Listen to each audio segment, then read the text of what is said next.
Tonight on the program, we want to discuss a new report from the Office of the Director of Public Prosecutions, which boasts of an impressive conviction rate on corruption cases over the last 3 years. But is it enough to deal with the chronic corruption pandemic that has been a part of this country? Joining me for this discussion is Nordin Haji, the Director of Public Prosecutions. Many thanks for joining us, DPP, for this discussion.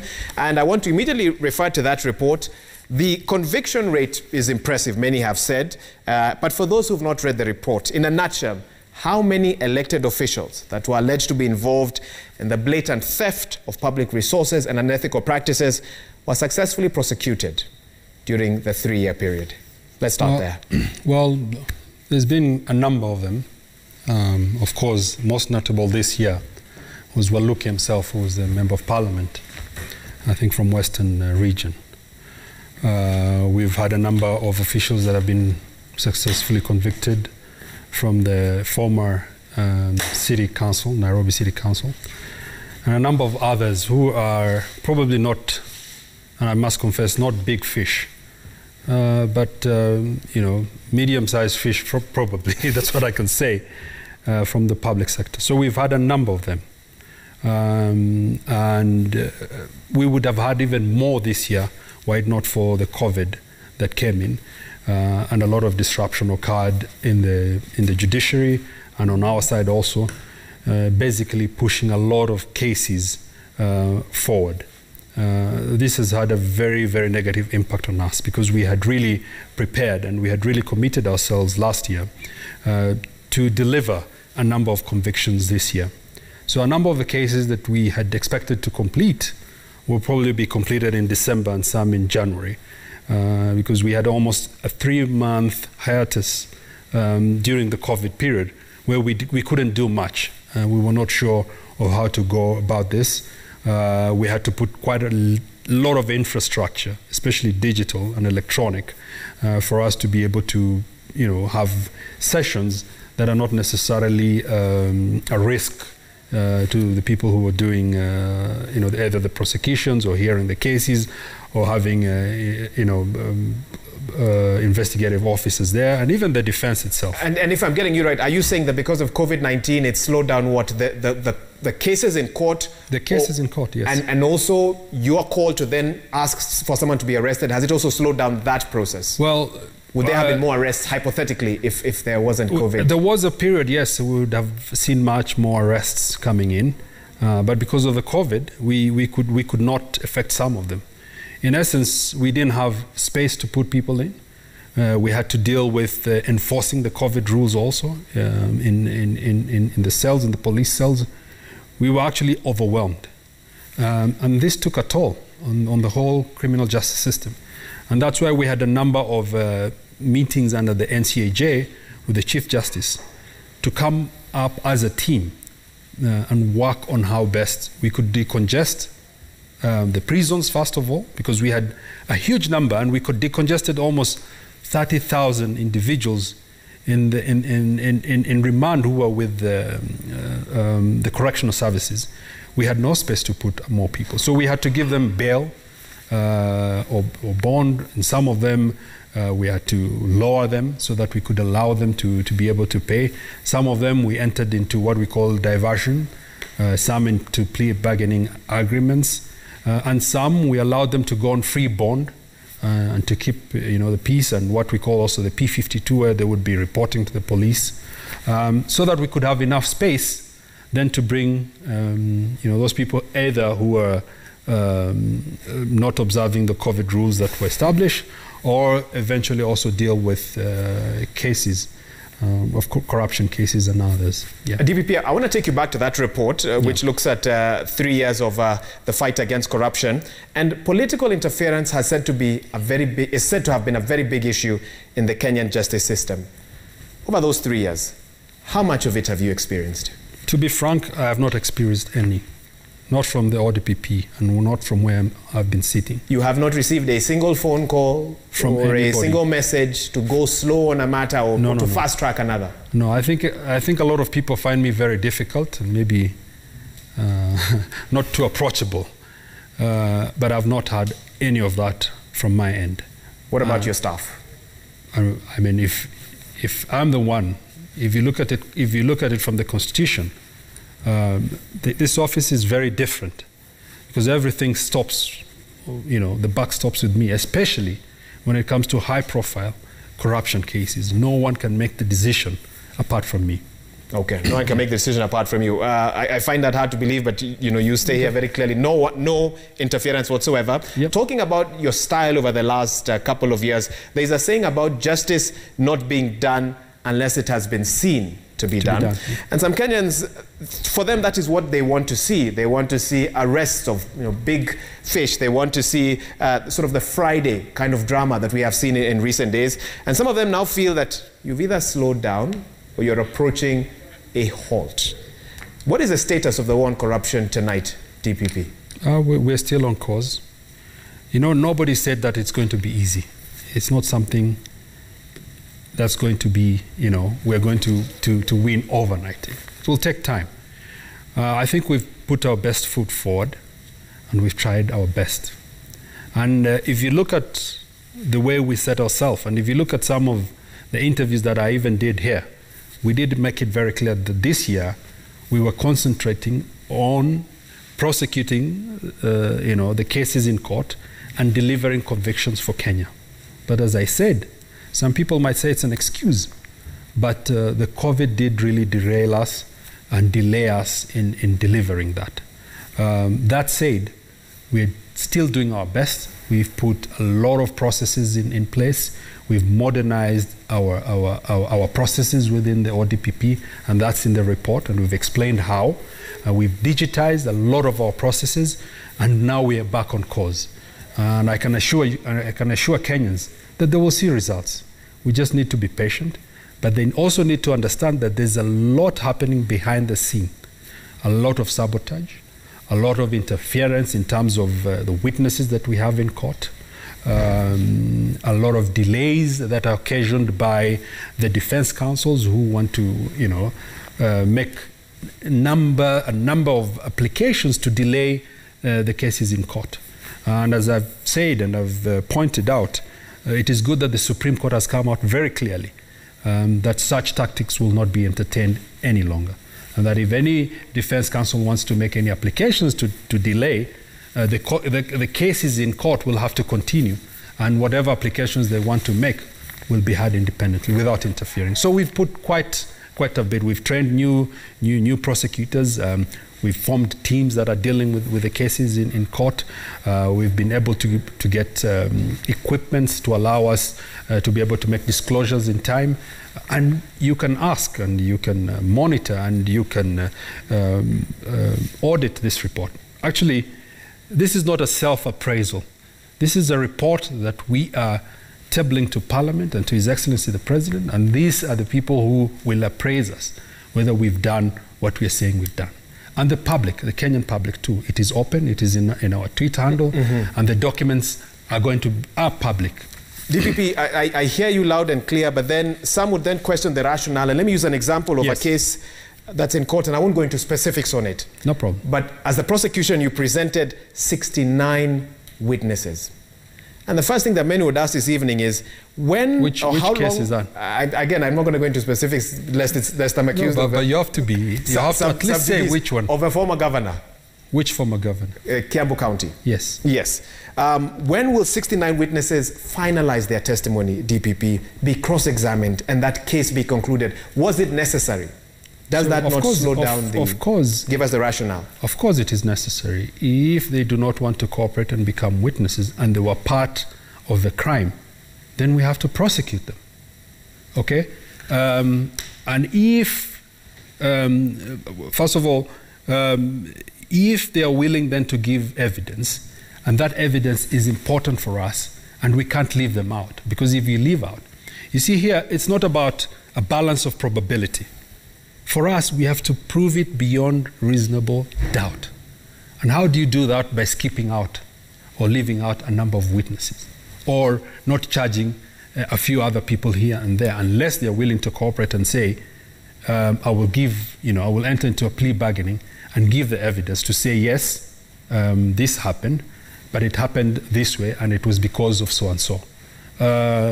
So you cannot say, I cannot pick and leave out. If I have to prove beyond reasonable doubt, if I leave 2 or 3 people and I create doubt, I will fail. I will not get that conviction. The most important thing is the time that we are given and the number of magistrates that we have who can listen to these cases. And I think what the CJ has done is given us quite a number of magistrates. We have over 16 now, and they're able to listen to back to back. We've also added the number of prosecutors that are dealing with these corruption cases. And I think with time, like the Waluke case, it was complex. We had quite a number of witnesses, but we were able to finish it under 2 years. Is that a possibility for many other cases, in your view? Because I know it's one of the wishes in the BBI report. How realistic is that? No, I mean, if election cases can be heard in less than 6 months, why can't we do the same with this? It is just the will. It's also about being able to fund and get the right number of prosecutors and also magistrates and judges to sit down and listen to this. And I think we are moving towards that.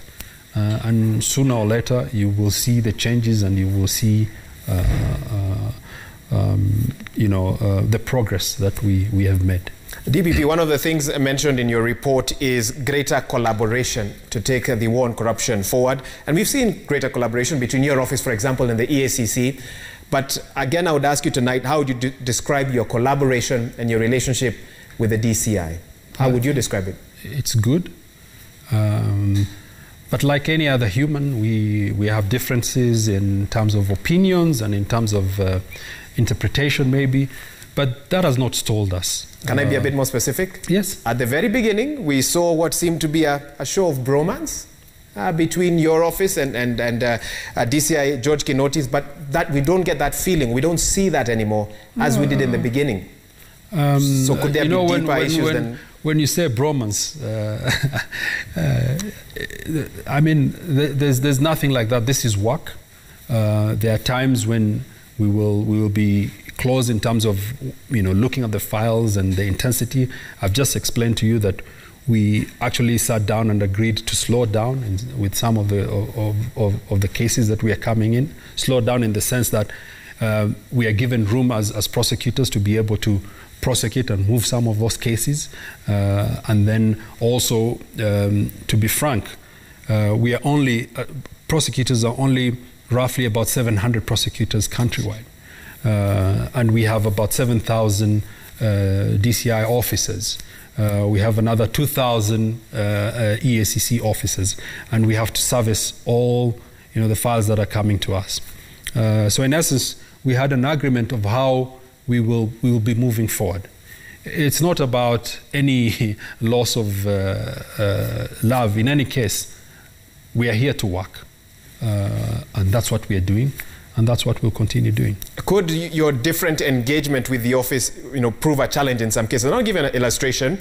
Talking about the matter of former Kenya Ports Authority boss Daniel Manduku. Yes. The case ended up in court, but after a back and forth attributed to your office, it appears that you were reluctant to charge Manduku based on investigations given by the DCI, but you ended up then charging him on the... Yeah, we ended up charging him once we were satisfied that it had reached the threshold and that we could prosecute and be able to deliver a conviction. It's simple. That happens. If you look at the KEMSA file, which I'm sure you're going to ask me, it's the same thing. If the file is not ready, we'll tell the investigators it is not ready, and we feel these are the areas that you need to cover. And eventually they will cover. If you look at the dams cases, it took us a year before we as ODPP could consent. That doesn't mean anything. It just means that the file must be worked on, the evidence must reach that threshold where we are satisfied that we can prove beyond reasonable doubt that an individual has done a certain crime. It's as simple as that. And there's no two way. Are you then concerned about the level of investigations? Is that... No, I'm not concerned about... standard, for example? No, you see, it differs. A very experienced IO could overlook certain things. And that's why the system is the way it is. That it's a sieving process all through. That the investigators investigate. The prosecutors look at the case whether it is ready to be prosecuted and presented to court, and the judiciary decides whether the evidence was sufficient for this person to be incarcerated.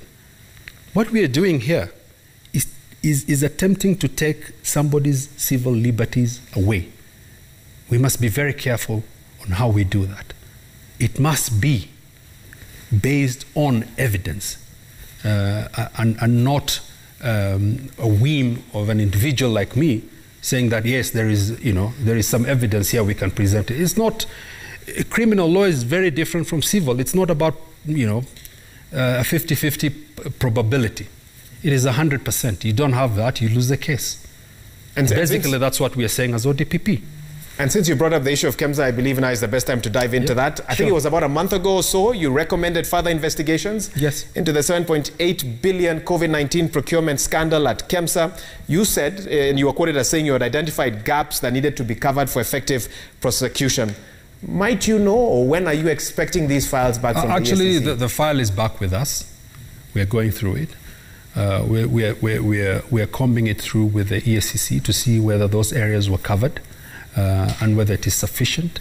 The KEMSA issue is also not as straightforward as Kenyans might think it is. The procurement laws give a lot of discretion to the CEO.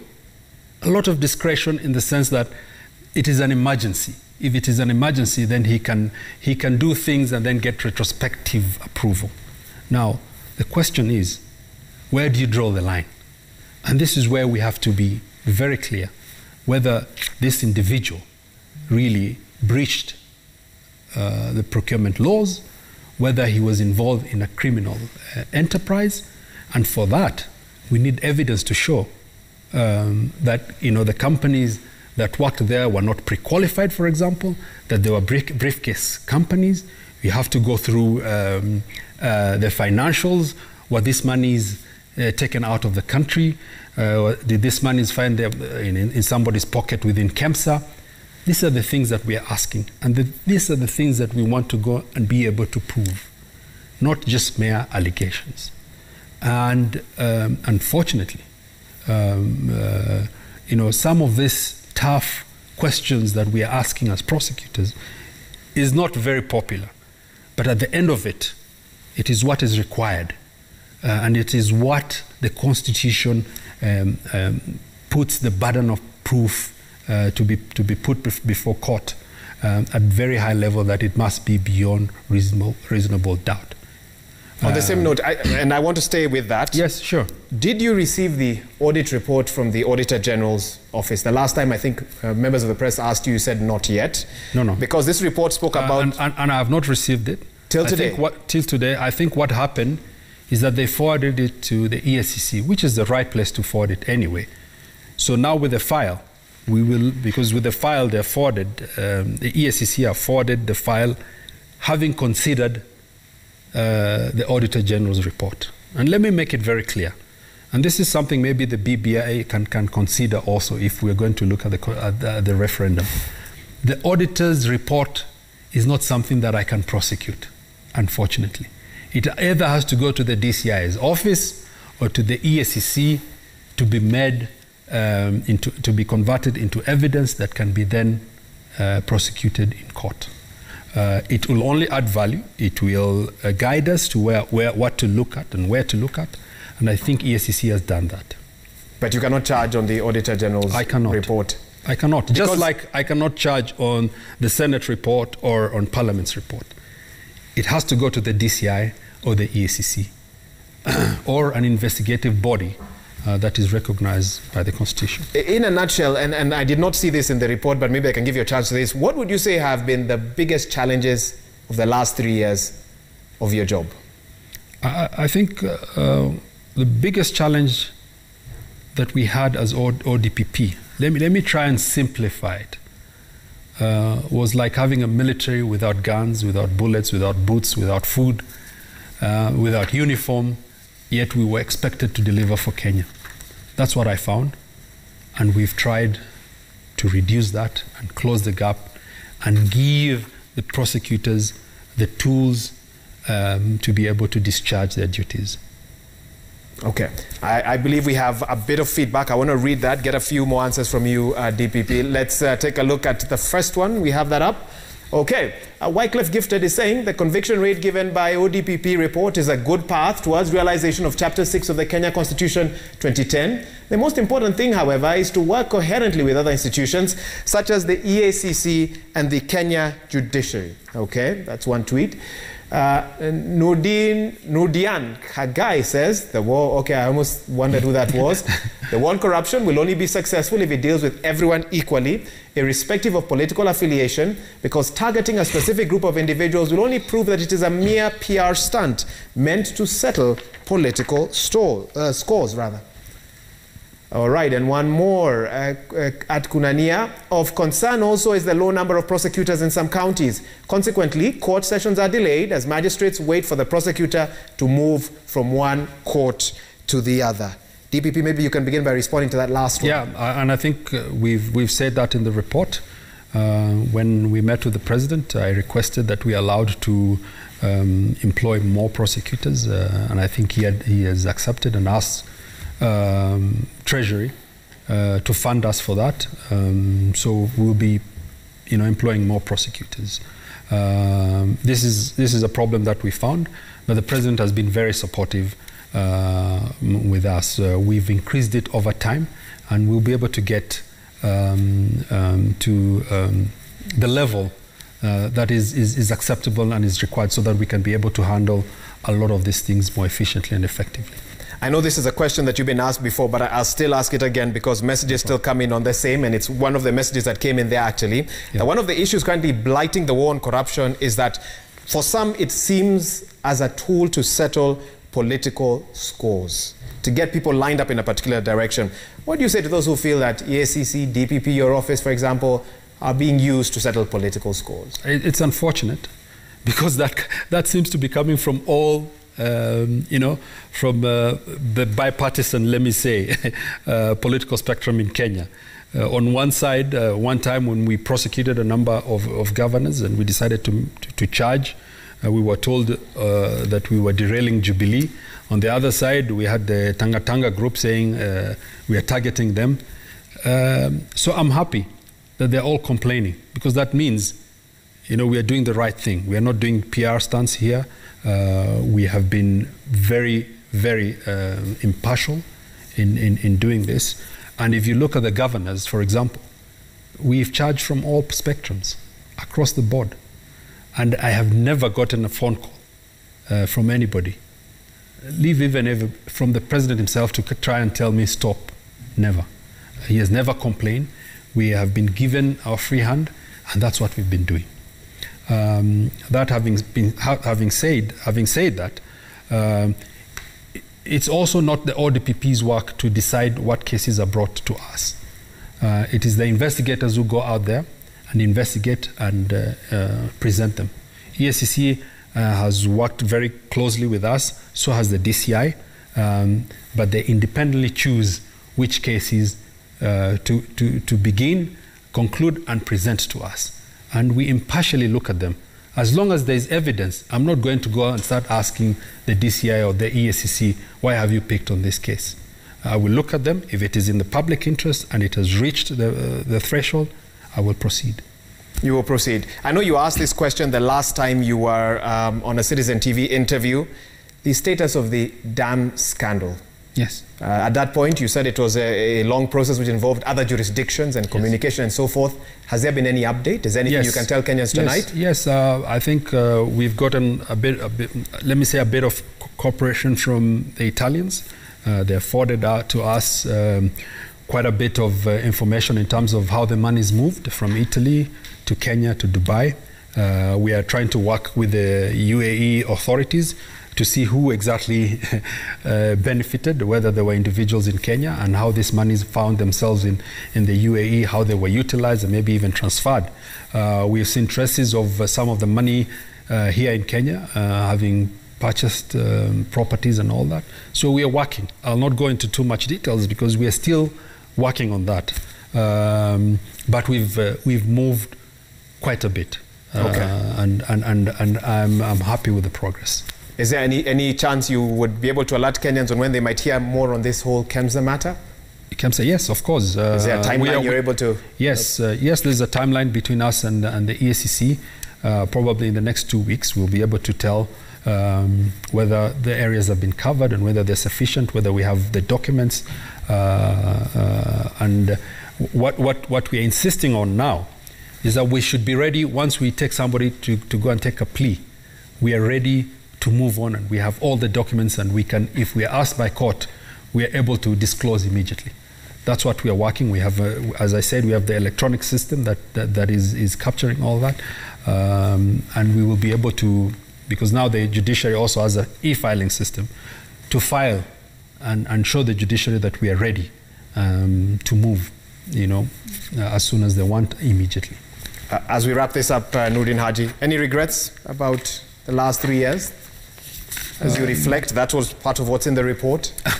Well, not regrets, but I think there are a lot of things that we could be able to improve on.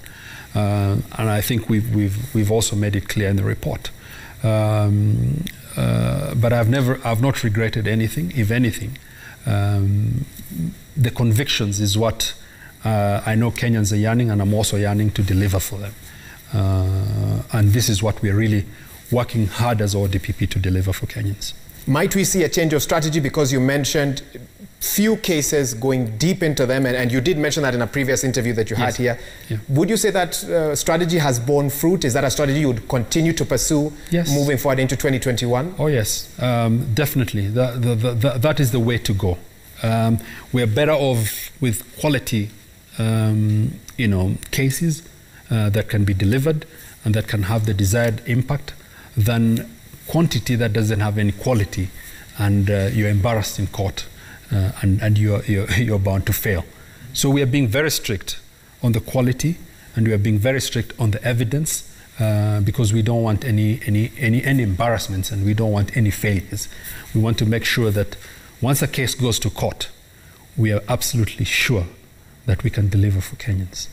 Nurdin Haji, that's where we're going to leave it. Thank you so much. Director of Public Prosecutions, reflecting on a report that's given what's happened in regards to fighting corruption over the last 3 years, and some of the challenges that his office has faced, and some of those big cases that I know many of you had questions on. Thank you so much for having tuned in. This has been Newsnight, and thank you for your feedback on the hashtag Newsnight and the SMS line 22422. Remember, we do this every Tuesday from 9 p.m. on Citizen TV. And on behalf of the whole team that's made this production possible, my sign language interpreter today has been Joki Shege. My name is Wahiga Mwaura. Stay safe and have a good night wherever you're watching this broadcast from. We'll see you soon.